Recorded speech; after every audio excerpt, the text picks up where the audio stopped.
রাজনীতিতে টিকে থাকতে গেলে আক্রমণ করতে হয়। কথাগুলির বক্তা সাংসদ দীপক অধিকারী, মানে আমাদের সুপারস্টার নায়ক ও প্রযোজক দেব।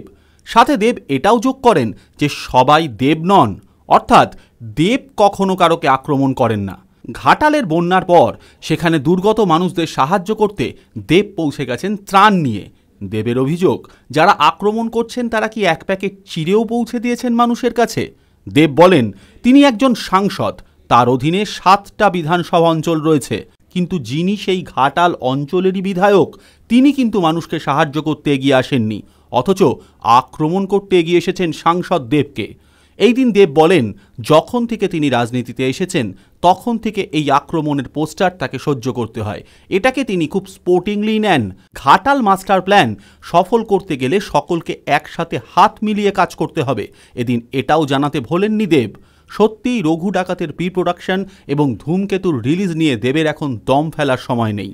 তার মধ্যেও সময় বার করে নিজের সামাজিক দায়িত্ব পালন করছেন তিনি। পৌঁছে যাচ্ছেন দুর্গত মানুষদের সাহায্য করতে। সেখানে তার স্টারডাম নেই, আর 5 জন সাধারণ মানুষের সাথে তাদেরই একজন হয়ে মিশে গেলেন তিনি। এমনই বিনোদন দুনিয়ার প্রতি মুহূর্তের হারির খবর তাড়াতাড়ি আপনাদের কাছে পৌঁছে দিতে বদ্ধপরিকর টাইমলাইন ক্রিয়েশন। আপনাদের কেমন লাগে সাধারণের মধ্যে সাংসদ দেবকে দেখতে? মন্তব্য করে জানান আমাদের মন্তব্যের বাক্সে।